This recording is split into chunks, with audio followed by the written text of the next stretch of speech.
கர்த்தருடைய பரிசுத்த நாமம் மகிமைப்படுவதாக. 16/9/2025 செவ்வாய்க்கிழமை, புதிய நாள், புதிய கால வேளைக்காக கர்த்தரை நன்றியோடு துதிக்கிறேன், ஸ்தோத்திரிக்கிறேன். இந்த நாளுக்கான கர்த்தருடைய வார்த்தை ஆதியாகமம் 28ஆம் அதிகாரம் 15ஆம் வசனம். நான் உனக்கு சொன்னதை செய்யும் அளவும் உன்னை கைவிடுவதில்லை. I will not leave you until I have done what I have promised you. கர்த்தருடைய பரிசுத்த நாமம் மகிமைப்படுவதாக. ஆண்டவர் சொன்னதை செய்கிறவர்.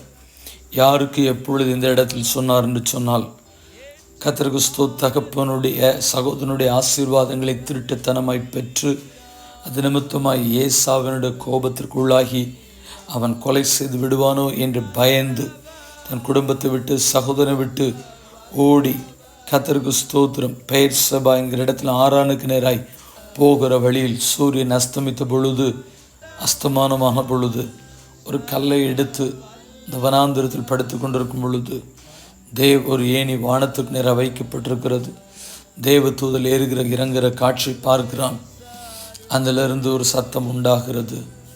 நான் உன் தேசத்தை உனக்கு தருவேன், உன் தகப்பன் வீட்டுக்கு அழைத்து கொண்டு வருவேன், நீ மேற்கையும் கிழக்கையும் வடக்கையும் தெற்கையும் பரம்புவாய் அப்படின்ற வார்த்தைகளெல்லாம் சொல்லிவிட்டு கர்த்தருக்கு ஸ்தோத்திரம். இப்பொழுது ஆண்டவர் சொல்லுகிறார், நான் உனக்கு சொன்னதை செய்யும் அளவு உன்னை கைவிடுவதில்லை என்று சொல்லி. ஒரு இஸ்ரவேலை கைவிடாத தேவன் இருப்பார் என்று சொன்னால், தாம் சொன்னதை நிறைவேற்றுவதற்கு உண்மையுள்ளவராக இருப்பார் என்று சொன்னால், இந்த கர்த்தருக்கு ஸ்தோத்திரம் உண்டாகட்டும். இந்த புதிய நாள் காலவெளியிலும் கர்த்தர் எங்கள் ஒவ்வொருடைய வாழ்க்கையிலும் சொன்ன அத்தனை காரியங்களும் பிதா குமாரன் பரிசுத்தாவி நாமத்தினாலே நிறைவேறுவதாக என்று சொல்கிறோம்.